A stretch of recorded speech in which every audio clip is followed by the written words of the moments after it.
Je travaillais sur Mars depuis 17 mois, lorsque les capteurs ont détecté quelque chose qui n'aurait jamais dû être là.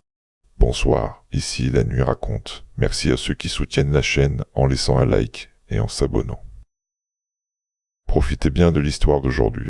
Je ne parle pas d'une variation de méthane, ni d'un pic de perchlorate, ni même d'un écho étrange sur un radar de subsurface, comme ceux qui nous faisaient perdre des heures à recalibrer des instruments malmenés par le froid et la poussière. Je parle d'une signature thermique stable, profonde et surtout intentionnelle, dans une zone où, selon tout ce que nous savions, il n'existait rien qui puisse produire de la chaleur autrement que par la lente et misérable inertie d'une planète morte. Au moment où l'alerte est montée sur le tableau de supervision, j'étais de garde au module scientifique B, celui qui sentait en permanence le polymère chauffé et la transpiration sèche. La base Acheron Station était à moitié enterrée dans un talus de régolithes au bord d'un ancien bassin d'impact, là où les modèles géophysiques prédisaient des interfaces rocheuses favorables au forage profond. C'était un projet que personne ne présentait comme classifié parce qu'en 2041, il était plus simple de prétendre que tout était transparent, tout en compartimentant l'essentiel. Mon intitulé officiel était spécialiste en géologie planétaire et intégration d'instrumentation de forage.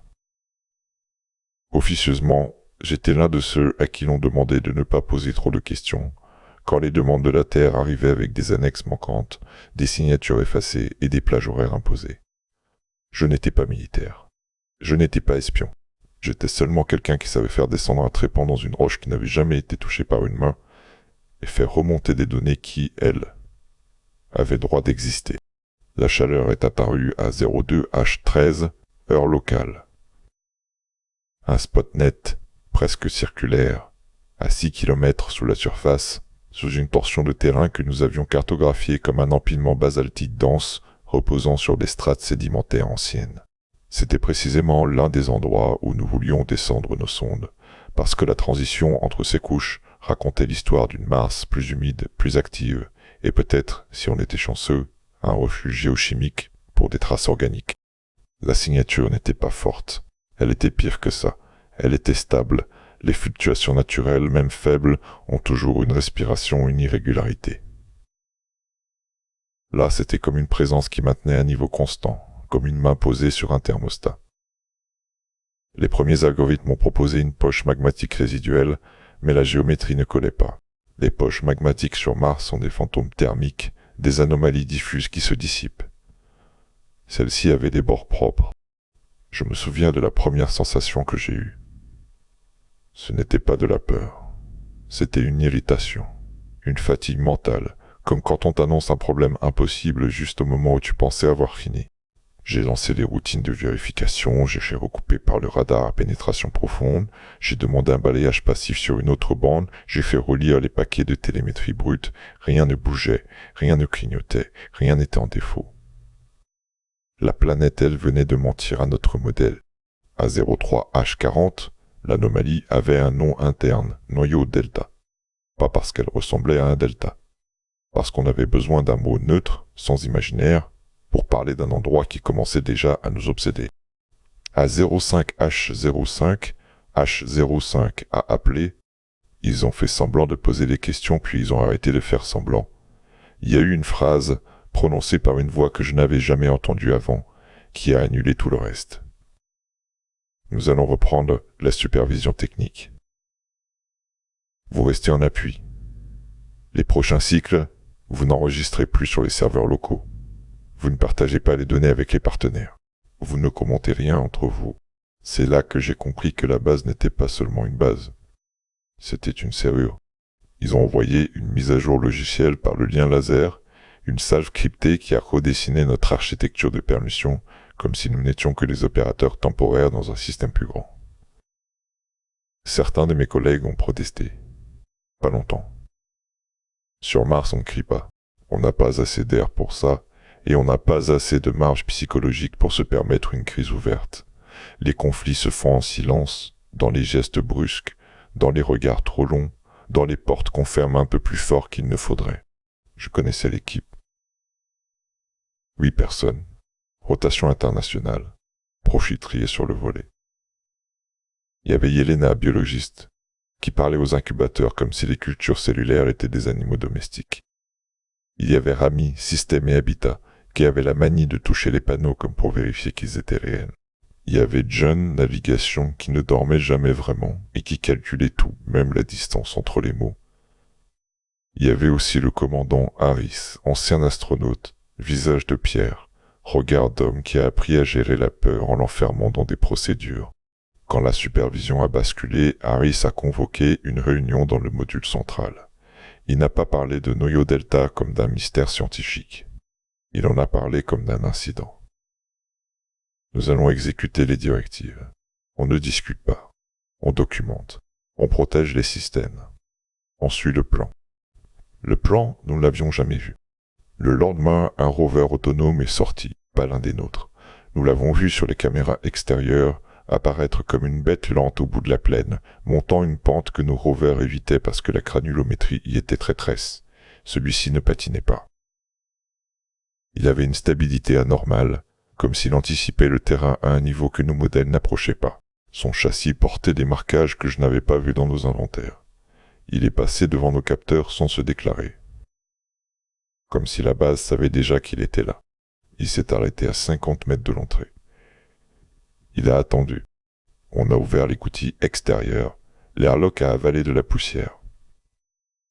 À travers le hublot, j'ai vu qu'il transportait un module cylindrique de forage compact, plus court que nos sections standards, mais d'une densité apparente plus élevée.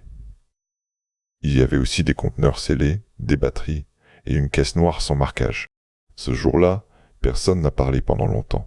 Quand nous avons enfin commencé, c'était presque banal. Préparer une plateforme, stabiliser le trépan, étirer les lignes de puissance, vérifier les joints, calibrer les gyros, tout ce qu'on savait faire. Sauf que cette fois, l'objectif n'était pas de remonter des carottes. L'objectif, je l'ai compris dans les fichiers de configuration. Atteindre 6 km et percer. Percer quoi exactement, on ne nous l'a pas dit. Mais l'algorithme de contrôle de trajectoire, lui, incluait une micro-correction latérale à 5,8 km, comme si on visait quelque chose qui n'était pas simplement une profondeur. Comme si là-dessous, il y avait une cible. Le forage profond sur Mars est une affaire de patience et de compromis.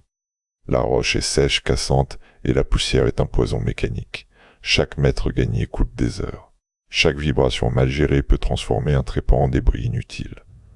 Pourtant, avec ce module nouveau, la descente a été plus rapide que tout ce que j'avais vu. Les courbes de couple et de température étaient trop propres. Les fluctuations étaient amorties comme par magie, sauf que ce n'était pas de la magie. C'était une ingénierie dont je ne reconnaissais pas la signature. Au 4e jour, à 03H12, nous avons atteint 5,8 km. La correction latérale s'est enclenchée. Le trépan a légèrement dévié comme un doigt qui cherche la fente d'une serrure. Les capteurs acoustiques ont enregistré une variation, un changement de densité, un vide, une cavité. Sur Mars, les cavités existent. Tube de lave, poche d'effondrement. Mais à cette profondeur, dans ce contexte géologique, une cavité de cette taille aurait dû s'être refermée depuis des dizaines de millions d'années sous la pression lithostatique, ou au minimum être colmatée par des fractures et des dépôts. Or, les données montraient un vide net, et la signature thermique, là-dessous, restait stable. Je me suis surpris à retenir ma respiration, ce qui est stupide quand on respire un mélange contrôlé sous pression. Mon corps avait réagi avant ma tête, comme si quelque chose d'ancien en moi comprenait déjà que la logique venait de changer de niveau. À 06H50, le trépan a percé. Il y a eu un moment de silence dans le système, une absence de vibration, un effacement du bruit mécanique.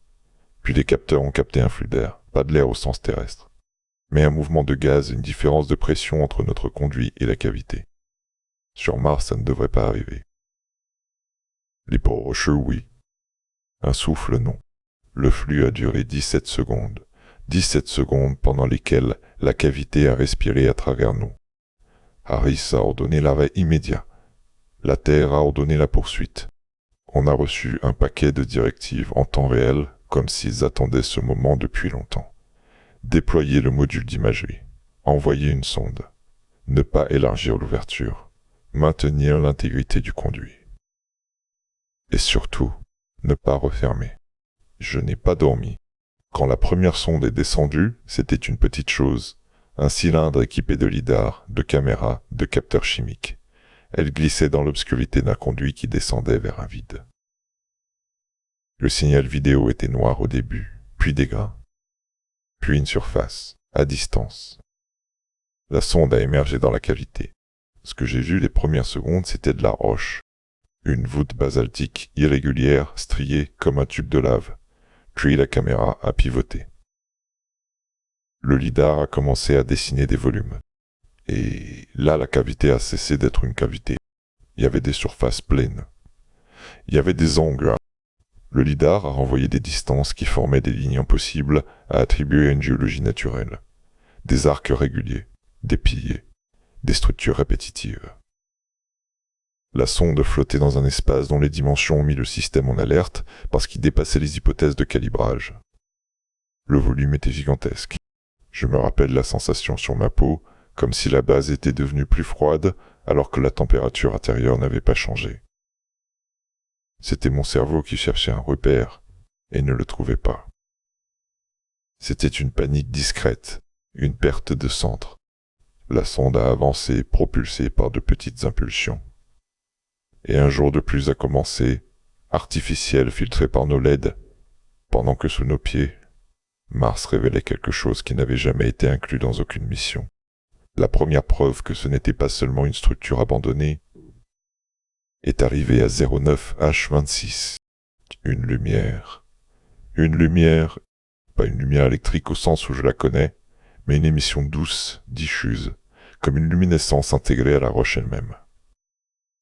Une bande le long d'un mur cyclopéen s'est allumée au passage de la sonde, comme si l'espace l'avait reconnu. Comme si quelqu'un, ou quelque chose, avait attendu et avait décidé de ne pas rester invisible.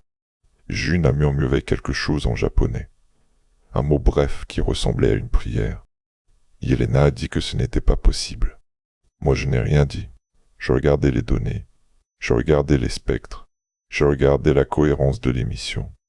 Et au fond, derrière la rationalité, il y avait déjà une pensée que je repoussais comme on repousse une langue sur une dent douloureuse.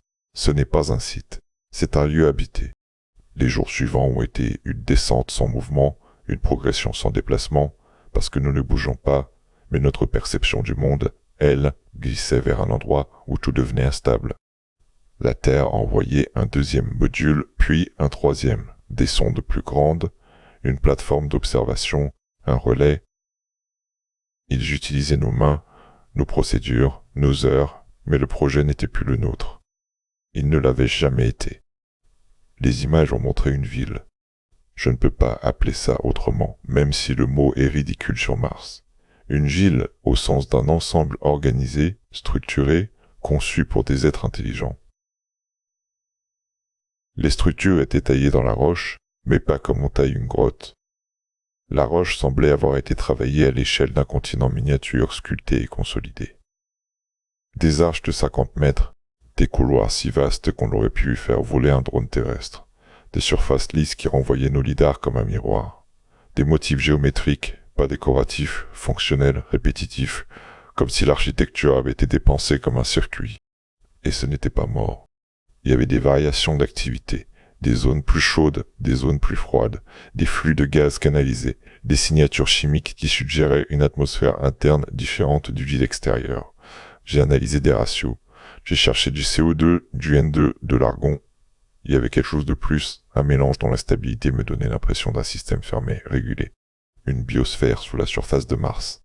Quand j'ai formulé la phrase, même dans ma tête, elle m'a donné la nausée. À la fin de la deuxième semaine. Ils ont envoyé le premier humain. Pas sur la surface, pas dehors. Ils n'avaient pas besoin d'un nouveau membre d'équipage pour la base. Ils avaient besoin d'un corps en bas. Harris a refusé. Il a parlé de risques biologiques, de protocoles de quarantaine, de contamination croisée. La Terre a répondu avec un ordre direct. Il s'est plié parce qu'il n'avait pas d'autre choix. Sur Mars, l'autorité est une illusion qui dépend du lien de communication. Ils ont choisi Rami. Je ne sais pas pourquoi lui. Peut-être parce qu'il était le plus stable, le plus obéissant, le plus capable de garder une procédure quand son esprit vacille. Peut-être parce qu'il avait une famille et que la Terre savait. Peut-être parce que quelqu'un ailleurs avait calculé que sa perte coûterait moins cher. Le module de descente n'était pas un ascenseur, ce n'était pas un tunnel praticable. C'était une capsule, une forme de torpille adaptée au conduit, équipée de systèmes de survie minimalistes, de propulsion de correction et d'un harnais. Il fallait se laisser glisser dans l'obscurité pendant des minutes qui ressemblaient à des heures, vers un monde où personne ne pouvait venir te chercher. Rami a plaisanté avant de partir. Un humour sec. Comme si c'était une sortie extravéhiculaire de plus. Je l'ai aidé à ajuster son casque.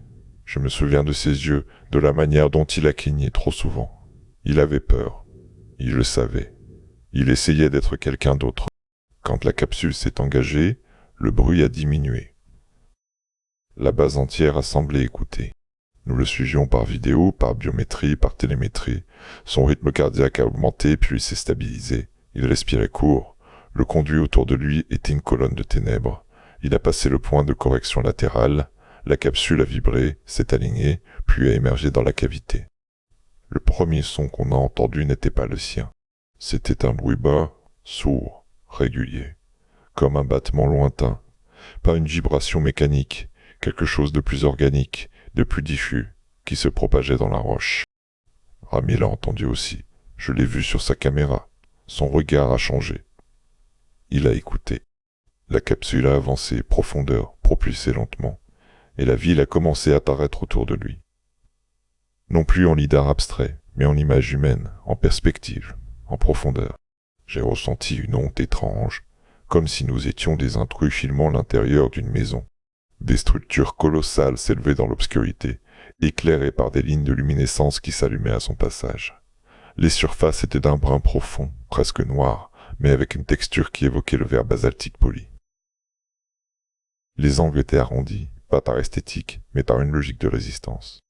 Les couloirs semblaient canaliser des flux invisibles. Tout était pensé. Tout respirait une intelligence ancienne. Rami a posé sa capsule sur une plateforme. Il a déverrouillé. Il est sorti.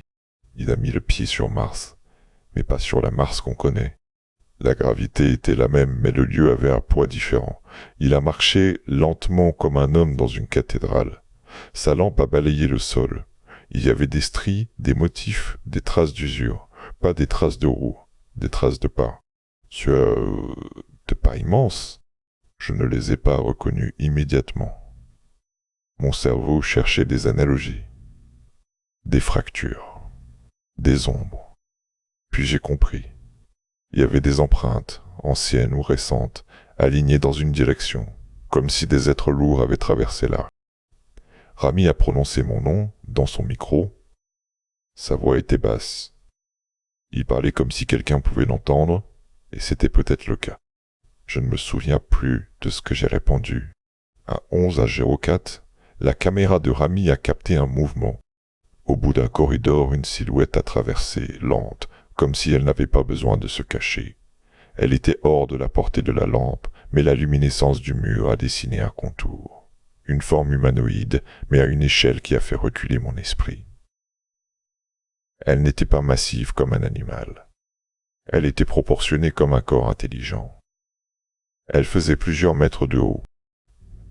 Rami est resté immobile. La silhouette s'est arrêtée. Elle a tourné la tête très légèrement, dans une direction qui ne pouvait être qu'une direction de regard. Vers lui, vers nous. Puis elle est repartie, sans hâte. Je me rappelle le silence qui a suivi dans la salle de supervision. Même les ventilateurs semblaient plus discrets. Personne n'a parlé. Personne n'a bougé. Les données continuaient de défiler. Les chiffres s'étaient normaux. Notre monde, lui, venait de basculer. Rami a voulu reculer vers sa capsule. Il a trébuché sur une irrégularité du sol. C'était une chute ridicule, un geste humain dans un endroit qui n'avait rien d'humain. Il s'est rattrapé.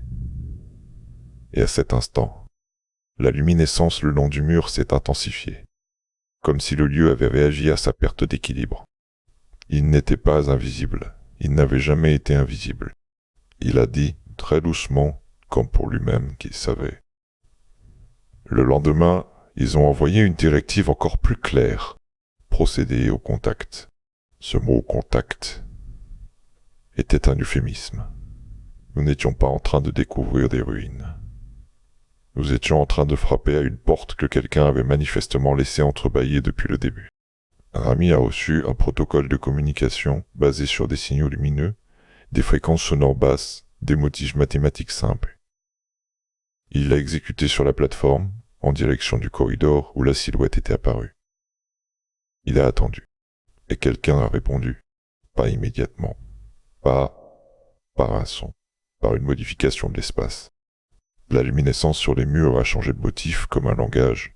Des séquences, des répétitions, des pauses. Ce n'était pas aléatoire. Ce n'était pas une simple réaction automatique. C'était une syntaxe. June a commencé à transcrire. Il a noté les périodicités, les ratios, les correspondances. Sa main tremblait. Il avait la beauté froide de quelqu'un qui voit une vérité et comprend qu'elle ne lui appartient pas. Au bout de plusieurs échanges, un motif est apparu qui ressemblait à une représentation. Pas une image figurative, mais une structure géométrique que nos systèmes ont interprétée comme une carte. Une topologie. Un chemin. Il nous montrait où aller. La Terre a exigé qu'on suive.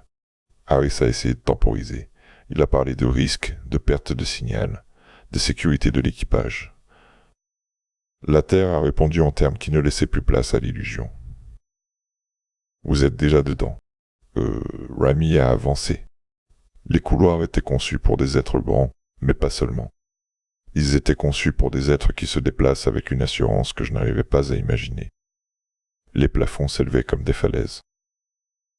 Les parois étaient lisses, mais ponctuées de reliefs que je soupçonnais être des interfaces. À certains endroits, le mur semblait plus sombre, comme si la roche y était différente, plus dense, ou comme si une matière avait été fusionnée avec elle. Les capteurs de Rami indiquaient une atmosphère respirable sous son casque, mais avec des concentrations inhabituelles. L'oxygène était là, mais accompagné de traces de gaz rares et d'un taux d'humidité plus élevé que tout ce que nous avions jamais mesuré sur Mars. Cela aurait dû être impossible sans une source, sans un cycle, sans une maintenance. La vie se maintenait. À 14h33, Rami a atteint une ouverture. La caméra a basculé, et l'espace s'est ouvert devant lui comme une mer souterraine. C'était une salle gigantesque, un volume d'une ampleur qui a rendu la perspective presque inutile. Des piliers, épais comme des tours, montaient du sol au plafond, et entre eux, des structures suspendues comme des ponts, des plateformes, des arcs. La luminescence était plus forte ici, plus organisée, comme un éclairage urbain. Et au centre, il y avait quelque chose qui ressemblait à un bassin. Mais ce n'était pas de l'eau. C'était une matière sombre, presque noire, avec une surface immobile qui renvoyait la lumière comme un liquide dense. Les capteurs ont détecté des variations électromagnétiques au-dessus, comme une activité. Rami a reculé d'un pas. Sa respiration s'est accélérée. Je l'ai entendu avaler sa salive. Et c'est à ce moment que les géants sont apparus. Ils ne sont pas sortis de l'ombre avec une théâtralité de film. Ils étaient déjà là. Ils se sont seulement déplacés dans une zone où la luminescence les dessinait. 3 silhouettes d'abord. Puis d'autres. Ils étaient immenses, oui, mais ce qui m'a frappé, ce n'était pas leur taille. C'était leur calme. Ils se tenaient droits, sans posture agressive, sans mouvement brusque. Leurs proportions étaient humaines, mais adaptées. Une musculature dense, pas hypertrophiée.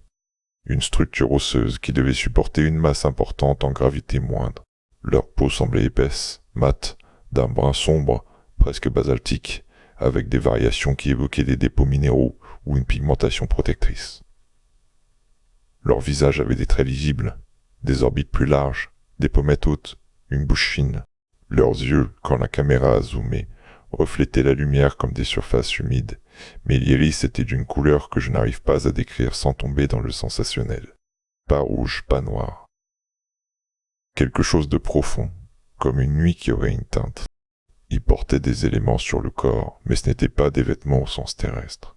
C'était intégré, comme des bandes, des plaques, des structures souples qui suivaient les articulations. Certaines zones semblaient luminescentes elles aussi, comme si leur technologie se portait sur eux. Rami est resté immobile. Il n'a pas levé les mains, parce que dans son scaphandre, ce geste aurait été comique. Il a simplement respiré. Le 2 s'est avancé. Chaque pas était lent, mais on sentait le poids. La vibration a été captée par les capteurs sismiques de la sonde comme un battement. Le géant s'est arrêté à quelques mètres. Il a incliné la tête, très légèrement.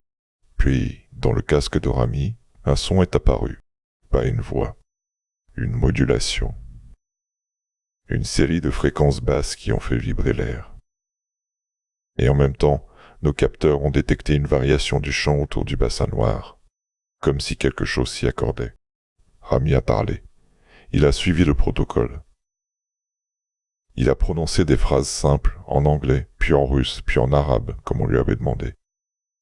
Il a dit qu'il venait en paix, il a dit qu'il était humain, il a dit qu'il cherchait à comprendre.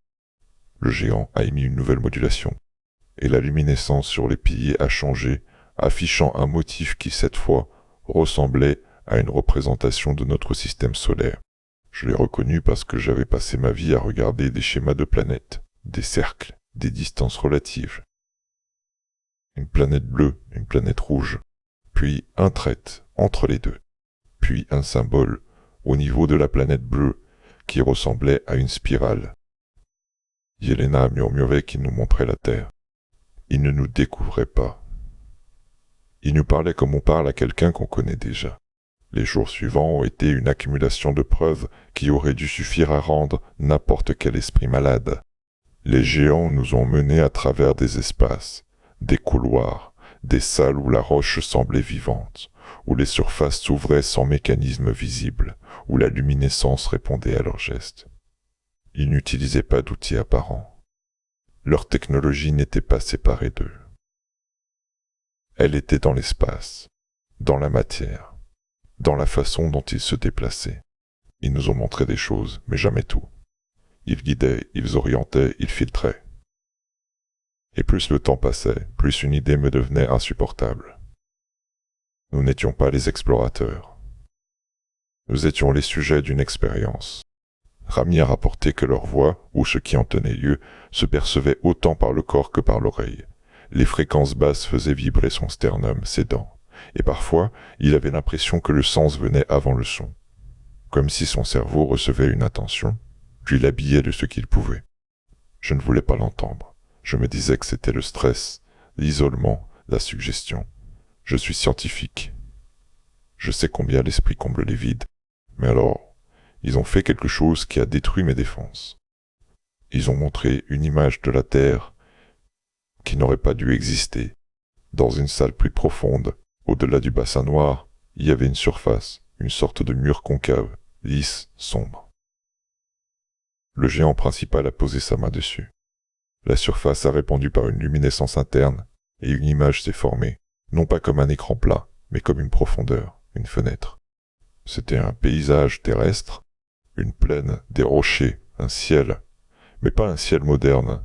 Il avait une teinte différente, une densité. La végétation, si c'en était rare. Et au loin, des silhouettes humaines. Petites, nues, marchant en groupe, portant des pierres. Je ne suis pas paléoanthropologue, mais je sais reconnaître une représentation d'humains archaïques, leurs proportions, leur démarche, et surtout ce qui les entourait, des structures. Des blocs immenses, dressés, alignés, formant une enceinte cyclopéenne. Pas une pyramide, pas un temple connu. Quelque chose d'antérieur à toute histoire écrite, mais construit avec une logique. Je me suis entendu dire non, tout bas, dans la salle de contrôle, alors que personne ne pouvait m'entendre. Non, parce que mon esprit comprenait ce qu'ils étaient en train de dire. Ils nous montraient une interaction. Ils nous montraient qu'ils avaient été là. Le géant a modifié l'image comme on fait défiler des pages. D'autres scènes, des humains plus modernes, des feux, des outils, des regards levés vers des silhouettes énormes, partiellement cachées, pas des dieux, pas des monstres. Des êtres présents, matériels, calmes. Puis l'image a changé encore. La Terre, vue de l'espace. Une trajectoire. Mars. Et ensuite, une scène martienne ancienne. Je l'ai su parce que le sol était rouge, mais pas comme aujourd'hui. Il y avait des traces d'eau, des coulées, des brumes, et des structures identiques à celles que nous voyons sous nos pieds. Ils ne venaient pas d'une autre étoile. Ils venaient d'ici, du même système, peut-être de la même histoire. La révélation n'a pas été formulée en mots. Elle a été imposée en corrélation. Ils connaissaient la Terre parce qu'ils y avaient été. Ils connaissaient l'humanité parce qu'ils l'avaient vue naître. Dès et Mars, la planète morte que nous explorions comme un cadavre, était en réalité un refuge ou une prison.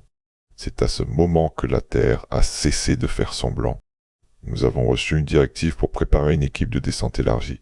Pas seulement Rami, 2 personnes de plus. Dont moi, je n'ai pas eu le choix. Et une part de moi, je le vois maintenant, était déjà perdue. Parce que malgré la peur, malgré le dégoût de l'inconnu, il y avait une autre force.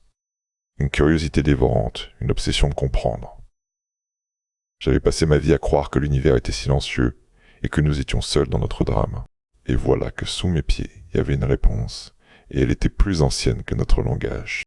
J'ai signé. Alice a signé. Yelena a insisté pour venir malgré les objections.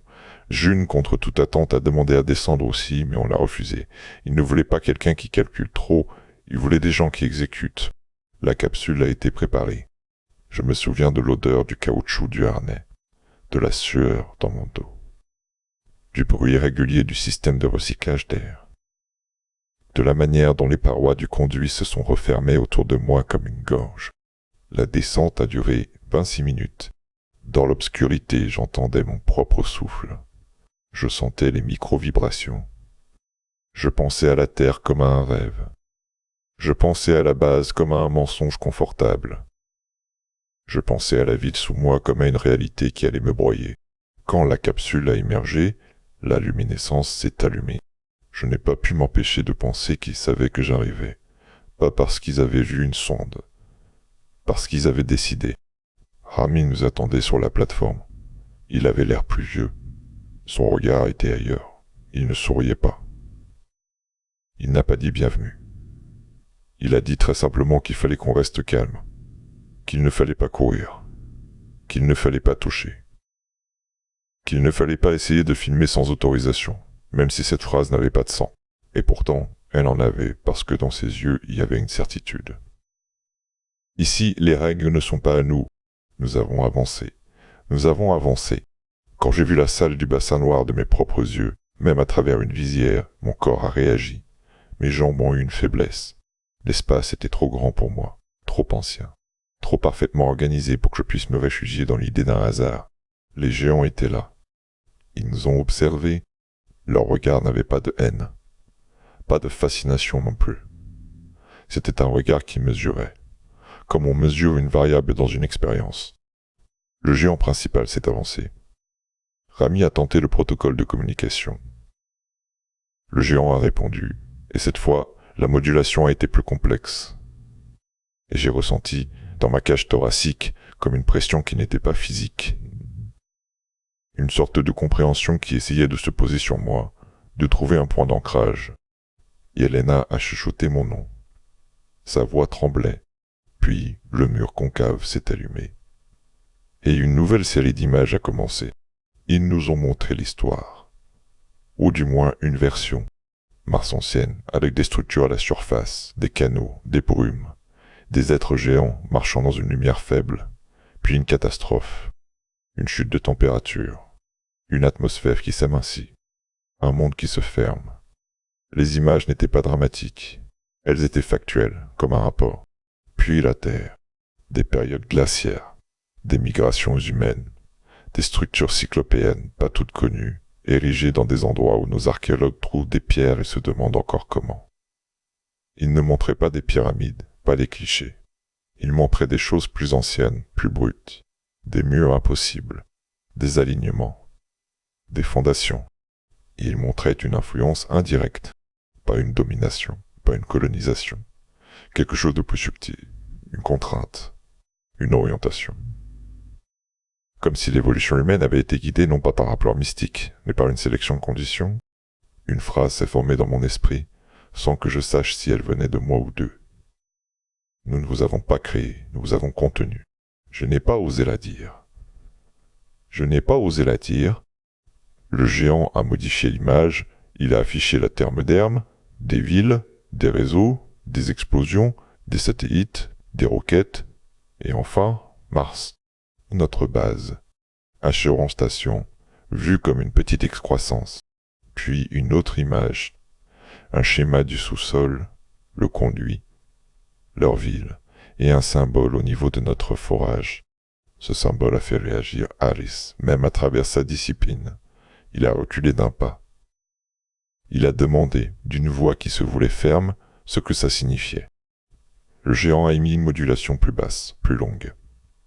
La luminescence a changé, et j'ai compris quelque chose qui a glacé mon sang. Il ne nous montrait pas seulement ce que nous avions découvert, il nous montrait ce que nous avions ouvert. Il y avait, sous la ville, un niveau encore plus profond. Une zone, représentée comme un vide, et un symbole, là encore, différent. Plus dense, plus sombre.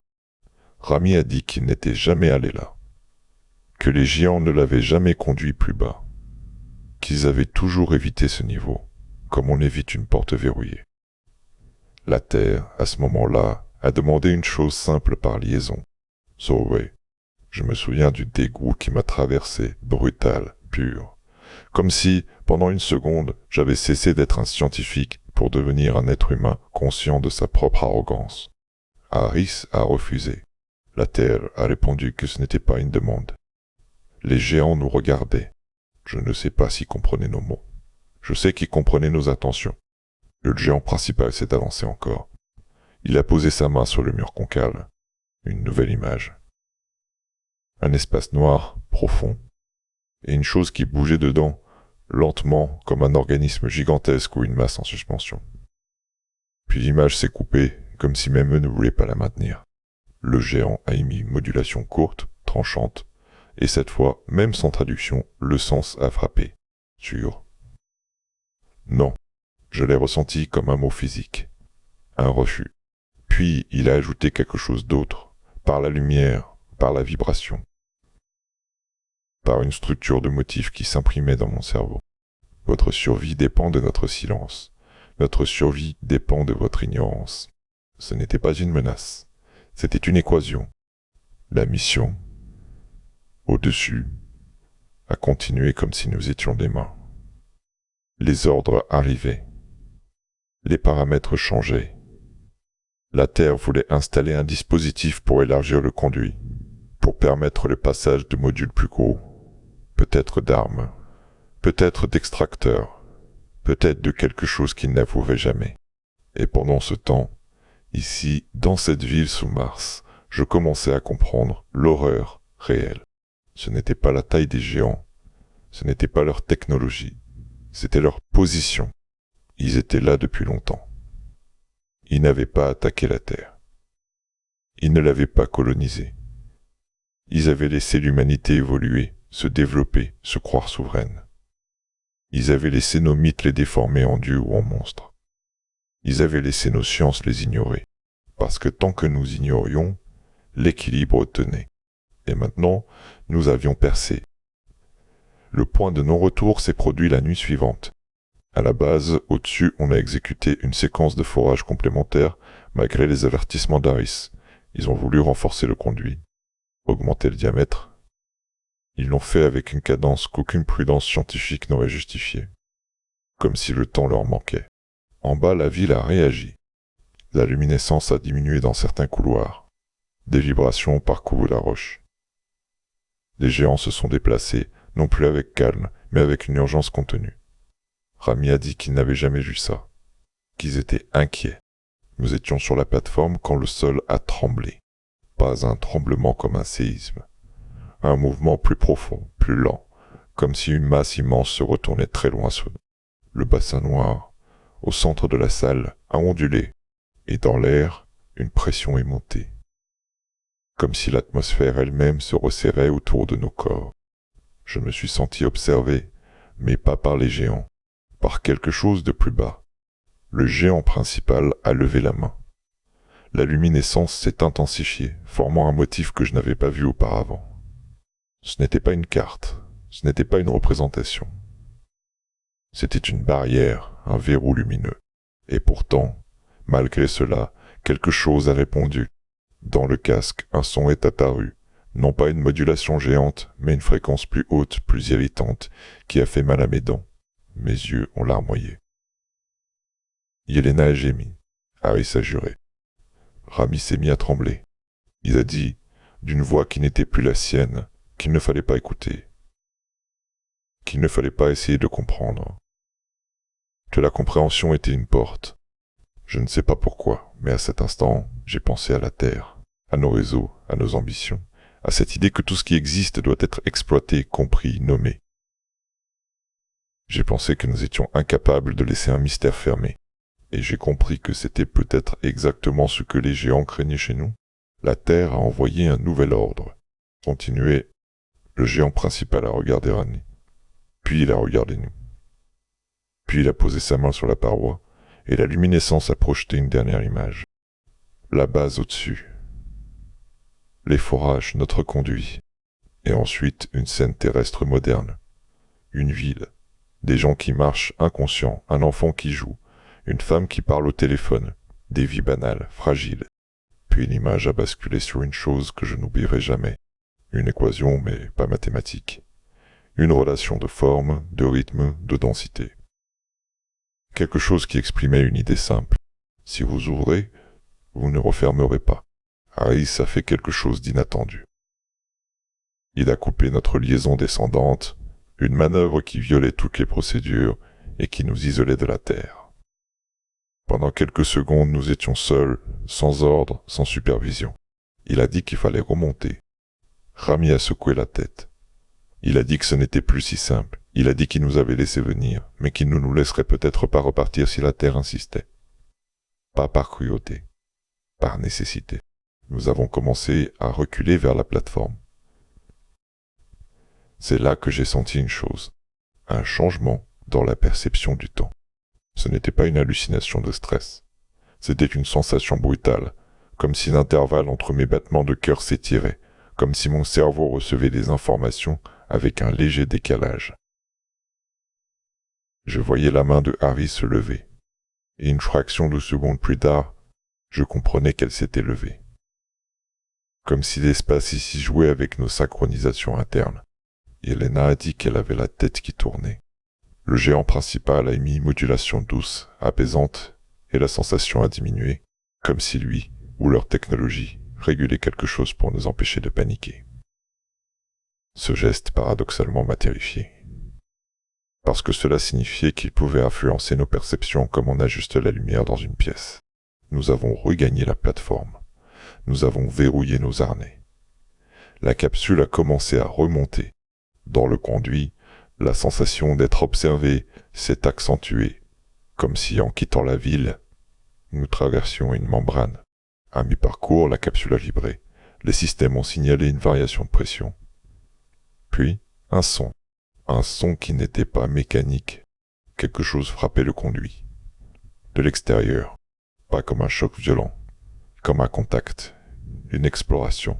Je me suis figé, ma gorge s'est serrée, mon cerveau a cherché des explications, des effondrements, des fractures, mais le rythme était régulier, mesuré, comme si quelque chose, là-dessous, suivait notre remontée, en touchant la paroi. La capsule a atteint la base. L'airlock s'est ouvert, nous sommes sortis, trempés de sueur, et la Terre nous attendait. Ils avaient rétabli la liaison. Ils avaient déjà décidé. Alice a été convoqué en direct. On lui a rappelé les termes de sa mission, les clauses, les sanctions. On lui a dit, avec une froideur parfaite, qu'il ne comprenait pas l'enjeu. Qu'il était un obstacle. Le lendemain, la Terre a envoyé un message chiffré, destiné à la supervision automatique du module de forage. Ils ont contourné Harris. Ils ont contourné tout le monde. Le forage allait continuer, avec ou sans nous. C'est là que j'ai compris que la catastrophe n'était pas un accident potentiel. C'était une trajectoire. Les géants, eux, n'ont pas attaqué. Ils n'ont pas envahi. Ils n'ont pas détruit notre base. Ils ont simplement modifié quelque chose subtilement. Les capteurs de noyau delta, à 6 km, ont cessé d'être stables. La signature thermique a commencé à fluctuer, très faiblement, comme une respiration. Et, dans les nuits martiennes, j'ai commencé à faire des rêves que je n'avais jamais fait auparavant. Je rêvais d'une salle immense, noire, sous la ville, et d'une masse qui bougeait dans un fluide dense. Je rêvais d'un regard sans yeux. Je rêvais d'une intelligence qui ne cherchait pas à communiquer, mais à s'accorder. Je me suis réveillé plusieurs fois avec la sensation que quelqu'un ou quelque chose attendait que je comprenne. Rami a cessé de parler. Rami a cessé de parler. Il restait assis dans le module scientifique, regard vide, respirant comme si l'air lui coûtait. Quand je lui posais une question, il me regardait comme on regarde quelqu'un qu'on aime et qu'on sait condamner. Il m'a dit une seule phrase, un soir, alors que la base vibrait légèrement sous une nouvelle séquence de forage. Ils nous ont laissé devenir bruyants parce qu'ils espéraient que nous apprendrions à nous taire. La dernière descente a eu lieu 3 jours plus tard. Pas la nôtre. Celle d'un module envoyé par la Terre, automatisé plus lourd, conçu pour élargir une ouverture, pour ouvrir un accès permanent. Nous avons reçu l'ordre de superviser. Harris a refusé. Il a été relevé de son commandement à distance, ce qui est une absurdité sur Mars, mais les absurdités deviennent des réalités quand la communication est l'arme. Le module est descendu. En bas, les capteurs de la ville ont réagi. La luminescence a changé comme une alarme silencieuse. Les géants se sont regroupés. Et le bassin noir, au centre, a commencé à onduler plus fort. Puis, pendant 13 secondes, tous nos capteurs ont saturé. Le radar de subsurface a affiché une structure qui n'était plus une cavité. C'était un vide qui s'ouvrait sous la ville, une géométrie qui n'était pas faite pour la matière. Comme si la roche avait été reconfigurée en un espace creux impossible. Et ensuite tout est revenu à la normale. Sauf que Noyo Delta n'était plus à 6 km. Il était plus proche. Comme si la source thermique avait remonté. Comme si quelque chose, en bas, avait été réveillé et avait commencé à se déplacer. Depuis ce jour, la Terre ne nous parle plus de science. Elle nous parle de gestion de crise. Elle envoie des directives de confinement. Elle parle de couper le lien, de saboter le conduit, de sceller la base. Puis elle se contredit, elle parle de maintenir un accès, parce que l'accès est la raison même de notre présence. Je ne sais pas ce qui se passe réellement sous Mars à présent, parce qu'une partie des données ne nous est plus accessible. Les serveurs locaux enregistrent des tronches corrompues. Les journaux systèmes montrent des accès qui ne correspondent à aucun compte. Et parfois, la nuit, quand je suis seul devant les écrans, je vois la luminescence en bas, dans les flux vidéo, changer de motif sans qu'aucune sonde ne bouge, comme si quelqu'un écrivait. Je ne sais pas si les géants nous protègent, je ne sais pas s'ils nous utilisent, je ne sais pas s'ils ont peur de ce qu'il y a sous eux, ou s'ils en sont les geôliers depuis si longtemps qu'ils ont oublié ce que cela signifie de garder une porte fermée. Je sais seulement ceci. Mars n'est pas silencieuse. Le silence était une permission. Le silence était une permission, et nous avons confondu la permission avec l'absence.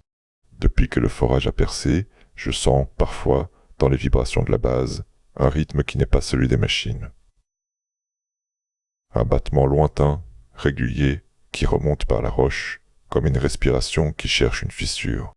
Et quand je ferme les yeux, je revois le mur concave, la fenêtre sur la terre, et l'équation lumineuse qui disait que si nous ouvrions, nous ne refermerions pas. Je ne sais pas si la Terre a déjà compris qu'elle a déclenché quelque chose qu'elle ne pourra pas contrôler. Je ne sais pas si l'humanité a toujours été contenue parce qu'elle est dangereuse ou parce qu'elle est fragile. Je sais seulement que, depuis quelques jours, la signature thermique de Noyo Delta n'est plus stable.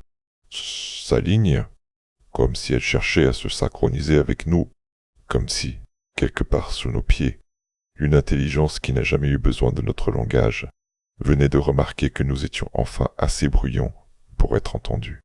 Note importante de format, ton cahier des charges demande 60 000 caractères minimum. Un seul message ChatGPT ne peut pas toujours contenir un texte aussi long sans être tronqué.